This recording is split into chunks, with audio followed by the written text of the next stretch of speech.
I know everybody is excited. Today is a big day for the Republican Party. I think it's a big day for the country.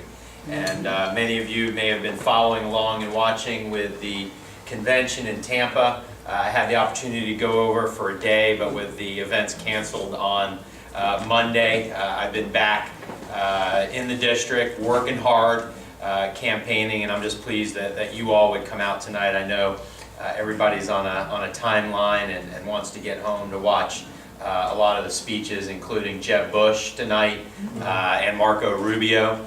As a matter of fact, I know when you talked about the fact that I was majority leader of the State House of Representatives, I was selected by Marco Rubio to serve as his majority leader when he was the Speaker of the House, and it was a position that I held for 4 years. And the district that I represented in the state legislature didn't actually come down to Pompano. It was from Manalapan, Lantana in Palm Beach County, south to Deerfield Beach.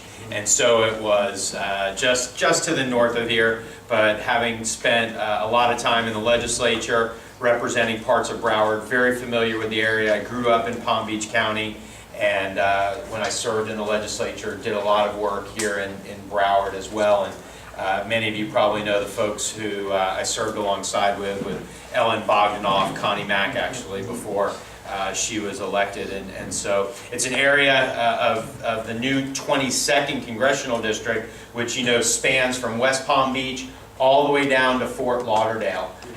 Mostly east of I-95. There are some areas that do go west of 95 in Boca Raton, and then also out in Plantation.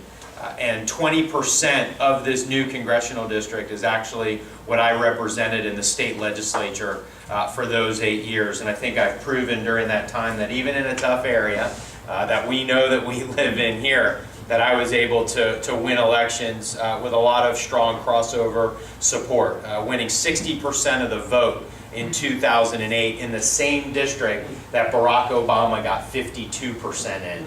Now, I think we all realize that there's not that same enthusiasm, that same energy level as there was for the other side in 2008, but we still have a lot of work cut out for us in Florida, but also here in District 22. And our race has actually been called one of the top 25 battleground seats in the entire country. And some are actually even calling our campaign the most competitive open seat race in the entire country, meaning that there's no incumbent and so two challengers. Now, my opponent is Lois Frankel. She ran in the primary against your local county commissioner here in Broward, Kristen Jacobs, and defeated her pretty handily. Some of you may know that Lois Frankel was the mayor of West Palm Beach. What many of you may not know is that Lois Frankel was Debbie Wasserman Schultz's mentor when they served together in the State House of Representatives. And so I think you'll see that there is a very stark contrast between myself and my Democrat opponent, Lois Frankel. And I think what's important to understand, and it really, I can sum it up for you pretty quickly. About a week or two ago, Nancy Pelosi came down to Florida to endorse Lois Frankel and help her raise money. And it was at a senior center in Boca Raton, and part of their event was to go in and what I would tell you is use those same scare tactics and try to scare seniors into believing that Republicans are trying to take away their Medicare or take away their Social Security. But what I found really interesting that night or that day when Nancy Pelosi came down was that, and I'll tell you this, I actually had the opportunity to go to the same senior center the very next day with charts and graphs and armed with the truth, talking about the fact that every single one of those seniors in that room would not be impacted in any way, shape, or form by any of the proposals that are out there, including the bipartisan Wyden-Ryan plan, which is really the only plan out there that will save Medicare for today's seniors and, more importantly, strengthen it for future generations. But when Nancy Pelosi was there, Lois Frankel actually introduced Speaker Pelosi, and she talked about the fact that Nancy Pelosi is going to be the next Speaker of the House of Representatives. And that's why she was down here to win this seat and others. But Lois Frankel introduced Nancy Pelosi as one of the most important people in this country. Now I know that in and of itself is a little bit alarming, but really what struck me was that that's what's wrong with Washington. Because they think they're more important than you. They think that all of the solutions are in Washington. They think that the way to create jobs is the government. They think that the way to grow our economy is to extract more taxes from individuals and redistribute it to others. And I started to realize that one of the biggest problems that we have in Washington, and quite frankly, it's not just Democrats, Republicans are just as much to blame for this, but one of the biggest problems that we have is that our politicians in Washington don't live by the same set of rules as everybody else. Now think about it. I'm a big believer in term limits. I'm somebody who has personally come out. My wife's actually probably a bigger believer in term limits than I am. But I'm someone who has come out and said that I am going to personally term limit myself as a member of the United States House of Representatives. And there's a reason why. It's because we're seeing what happens when people are in Washington for far too long. They lose connection. They lose touch with what's going on in the community. They lose a sense of the purpose that they went up there for. And so I think that with Paul Ryan said it best, we don't have a lot of time. And we are facing a very short window of opportunity to put America back on the right track. And so to think about going to Washington for an entire career of 20 or 30 years, that's not what my fight is about. That's not what my passion is about. And so I've said that I would personally commit myself to term limits of only serving 4 terms in the U.S. House of Representatives. I think the other big thing too is, and certainly don't know if you get to do it at your job, but how many of you get to vote for your own pay increase at your job? I don't think so. Members of Congress voting for their own pay increases. Now, I can tell you that this is something that I just came up with, but the reality is that when I was in the state legislature and the Florida budget started to decline because revenues were down and housing prices were down and sales taxes were down, I led the effort to cut our pay in Tallahassee. Every member of the state House and state Senate, we cut our own pay. Now that didn't make me very popular with Democrats or Republicans, but it was the right thing to do, to lead by example. And that's what we need in Washington. So another commitment that I've made is to say that I will refuse to vote, I will never vote for and I will refuse to accept any pay increase. Because you don't get to do that in your jobs, here in the private sector, here in our local communities. And then there's something that I know ticks everybody off, and that's the fact that members of Congress have pensions that are so far beyond what you and I have access to in the private sector. And it's why I've said that I will refuse a pension as a member of Congress. I think that's very important because it sets the right tone that we're not going up there to be a part of a career system.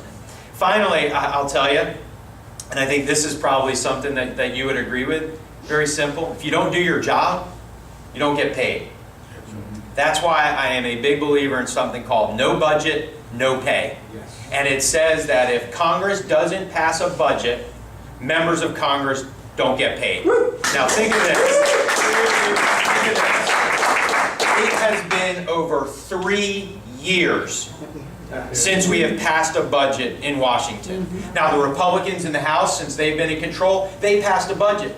And here's something else I know about having served in the state legislature for 8 years. It is really easy to do nothing and point fingers and place blame at your opponents and scare people about the things they want to do when you're not saying anything. And that's actually, if you think about what's going on right now in this debate, that's what's taking place. Mitt Romney, Paul Ryan, the House Republicans, people like Marco Rubio have said, listen, we have some really difficult challenges as a country.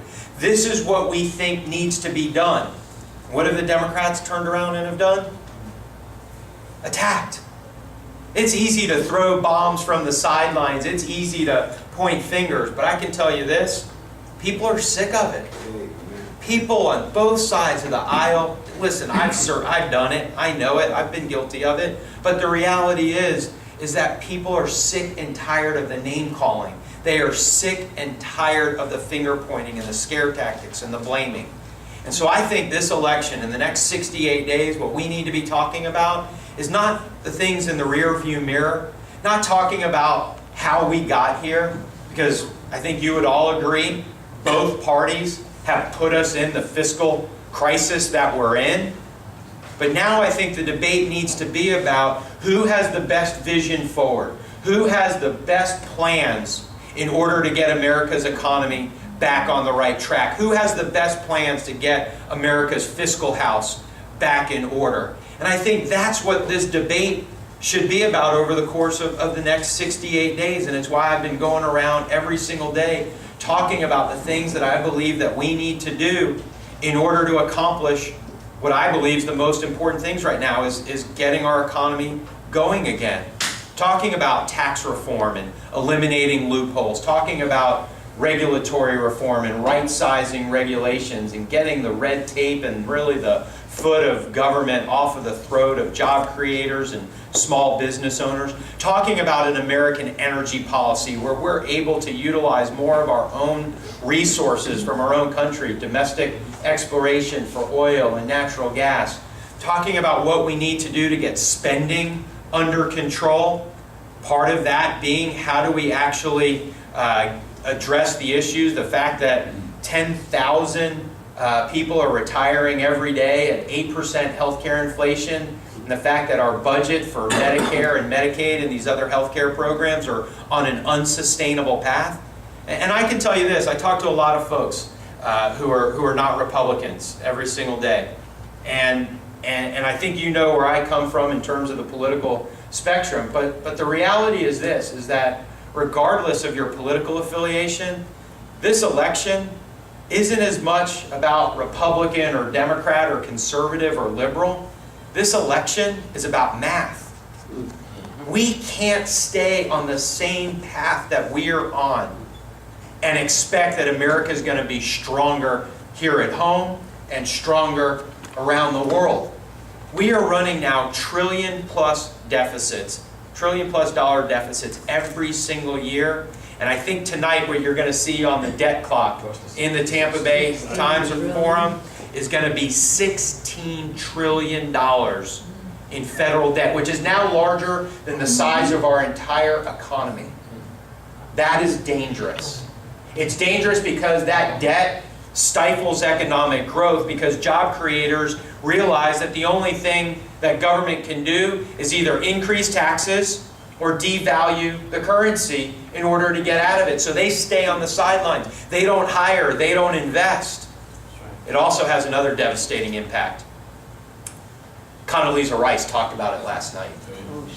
When you are weak at home fiscally, you can't act in your own best national security interest abroad, and more importantly, you can't stand with your allies when they are in need. And that's what America is facing right now. Now, I throw this number around, and I'll wrap up and take some questions. I just want to touch on a few more things. I throw this number around. You hear it every day. Trillion-dollar deficits this year, and under the president's budget proposal, trillion-dollar deficits for as far as the eye can see. 15 plus going on $16 trillion debt.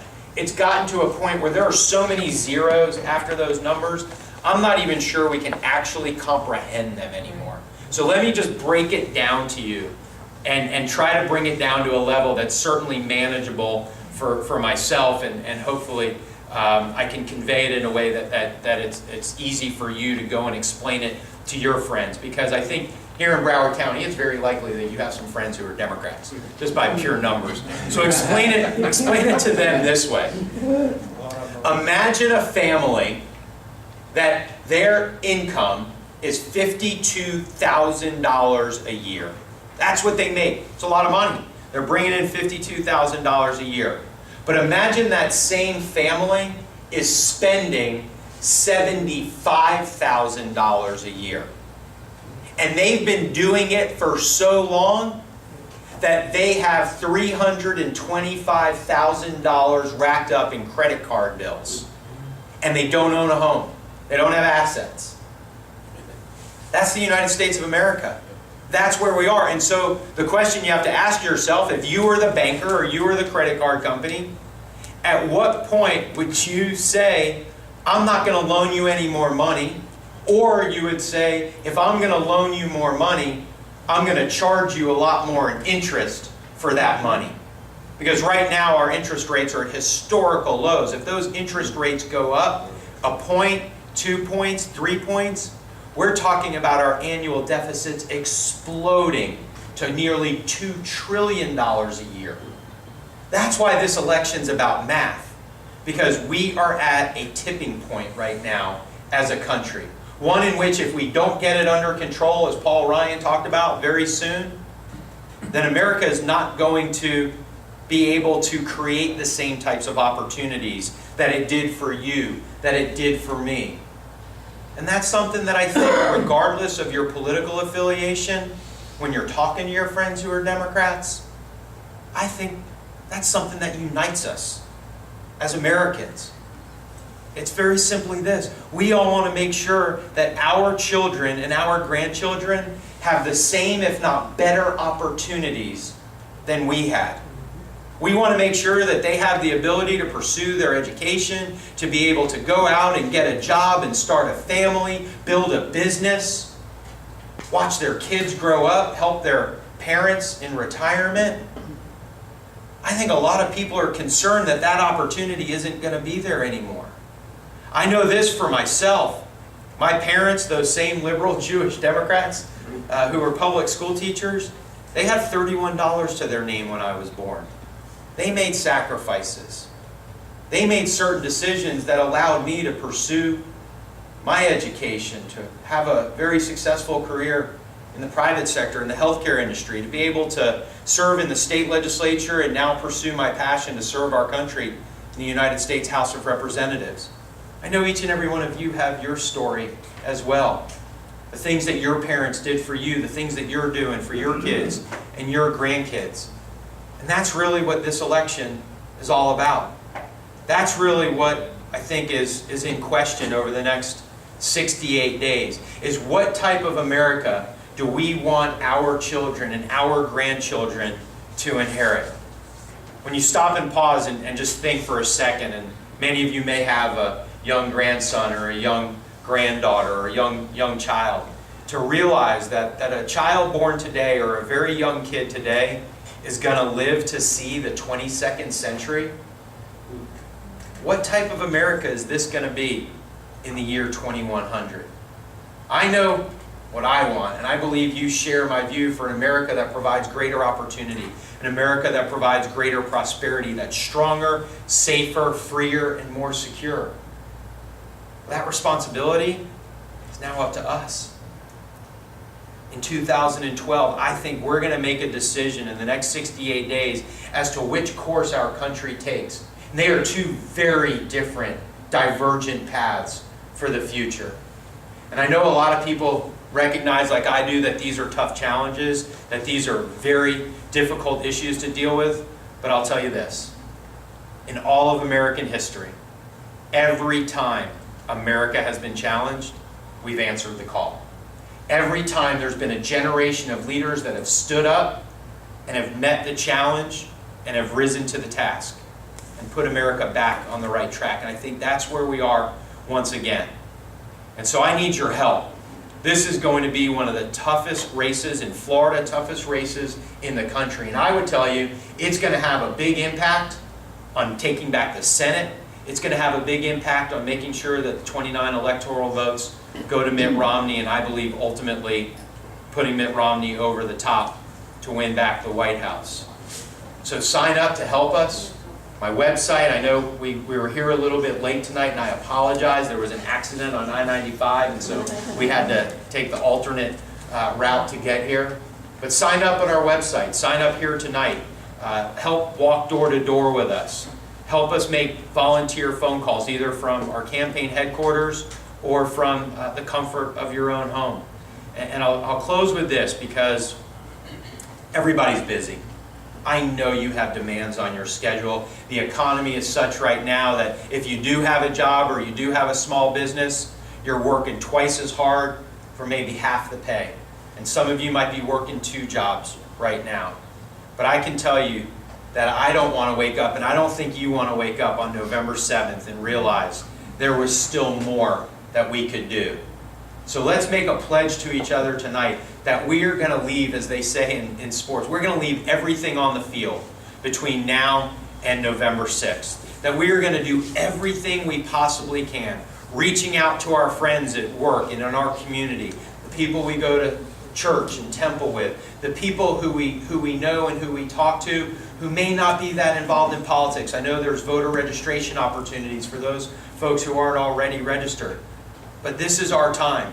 This is the challenge that I think that we face as a country, and we need your help. So I just want to thank you guys for being out here tonight. I want to thank you for everything you've done to help get us to this point. And more importantly, I want to thank you for everything you're going to do in the next 68 days to make sure that we win and we put America back on the move. Thank you all so much.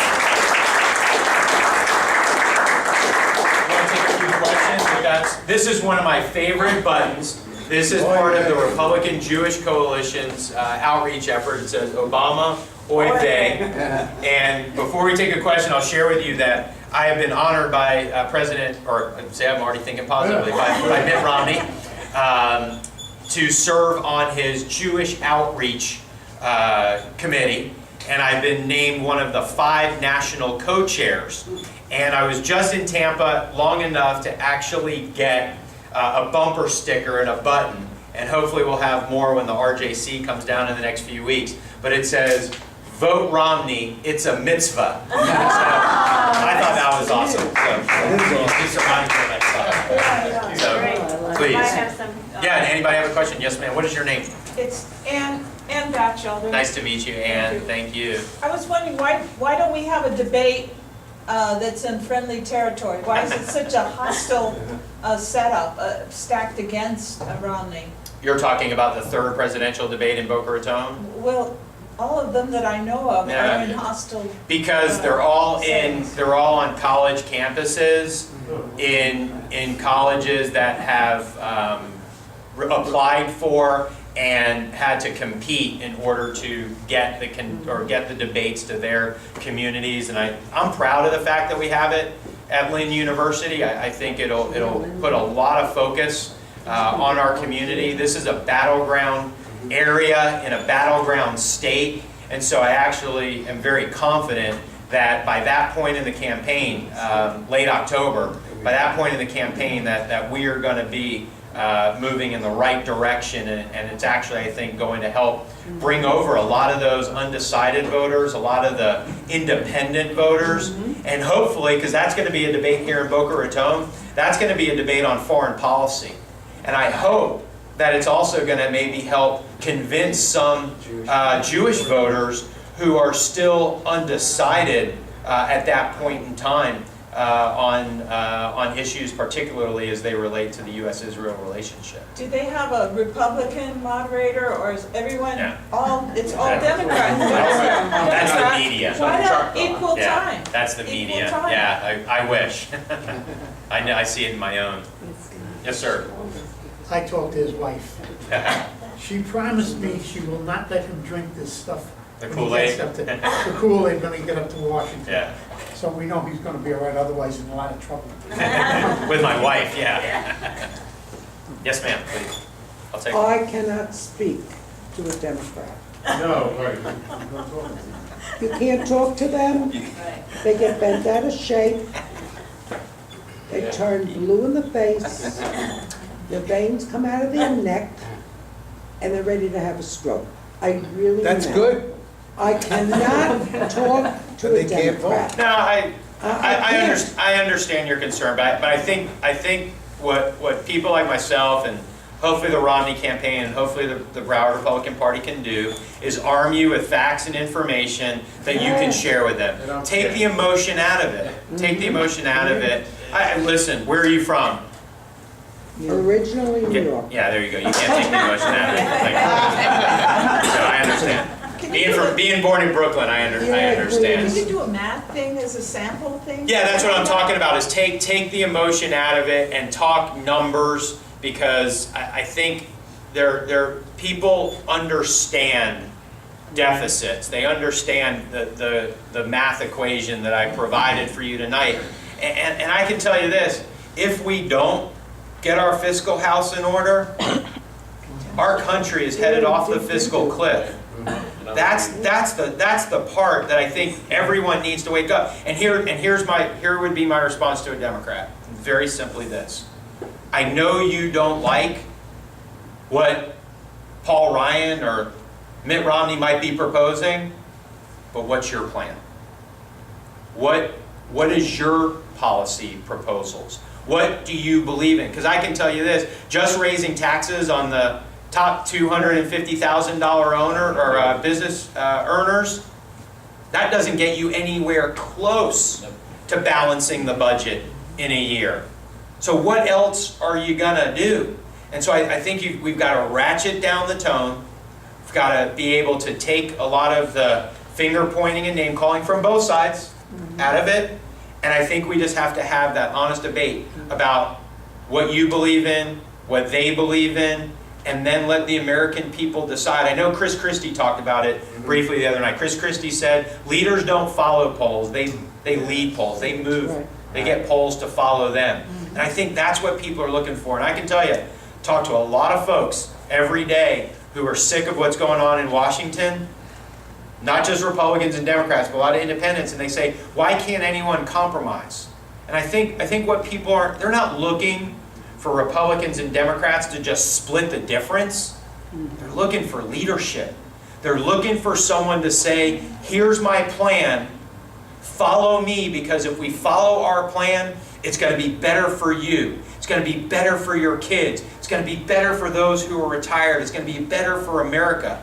That's what people are looking for. I'm confident Mitt Romney's going to lay that out tonight and over the course of the next 68 days. And that's really what I think will get people to respond, is to that positive vision for what needs to be done to put America back on a positive trajectory. What scares me is that there's so many people out of work, and people are collecting all these social benefits right now, that we're going to get to a point that we're going to be more of them wanting to get more social benefits, and they're going to vote for the Democrats so they keep their social benefits. Right. That's the scary part of the whole thing. Well, we're at a very critical tipping point as it relates to the number of people who are on the receiving end of some type of government payment, some type of government subsistence.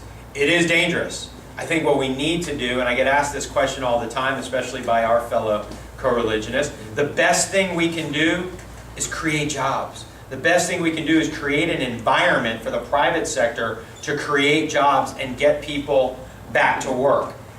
If people are going to stay on government programs, yeah, you're absolutely right. It's going to be a lot more difficult. And we're reaching that moment in time. We're reaching that moment in time where when you add up all of the government support, whether it's housing, food, unemployment, Social Security, disability insurance, health care, you name it, it actually starts to outweigh working in some instances. That's the tipping point. That's the scary point that I think we're not there yet, but I know we're on a path that if we ever do reach that point, very difficult to come back from. I know. Maybe one or two more questions. Yes, sir. Mr. Hasner, this is my first Just Adam, time here, please. and, Yeah, please. and I may be disinvited after I ask you this question. I recognize that your message of fiscal sanity is the message that I think is the answer to this lady's question here. And what can we as a country unite around is we're headed over the cliff. However, when the Democrats get together for their convention, I understand that Cecile Richards from Planned Parenthood will be there. I understand that the National Abortion Rights Action League is going to be there. I understand that the Democrats have changed their platform to embrace whatever civil unions, whatever phrase, homosexual marriages, is what I would call it. I think that the response of the country to the attack on Chick-fil-A, which was remarkable up here, it was awesome to be at Chick-fil-A. It was amazing. First time I was happy to be an American in about 4 years. It was awesome. That there are a number of us who are frightened not only by the attack on our finances and on our national defense by the progressive left, but also the attack on the culture. I know the Republicans have a message and they're going to stay on message tonight. What about you? What's your message to me? The moral decline Yes, and sir. the economic decline are intertwined. You can't separate these issues. But I think that, and I'm pro-life and I'm pro-traditional marriage, but I think the issues that are impacting people who are pro-life and pro-choice right now, more than anything, is the fact that they can't get a job, the fact that their kids can't get a job, the fact that their kids are moving back home after college, the fact that people can't retire because their retirement accounts have been depleted, so they're working longer. And so I don't think anybody's talking about running away from those issues, and it's what I talked about earlier about it's not about splitting the difference. It's about standing up for the things you believe in and persuading and leading to a way that people will follow you. I can tell you this, not easy being or having those views as someone within my own faith. Not easy being a minority of a minority. It's why I've always been able to relate very well to Alan West. When you're a black Republican, Mia Love, look at her the other night. When you're a Jewish Republican, myself and Eric Cantor. It's not easy within your own community to hold those views. And so I can tell you that you stand firm for them, but I think right now, front and center are the issues that are going to make America stronger. Because if we don't, as Condoleezza Rice said, if we don't get our fiscal house in order, then our enemies, our foes around the globe are going to pursue their interests. She talked about it very eloquently in terms of if America leaves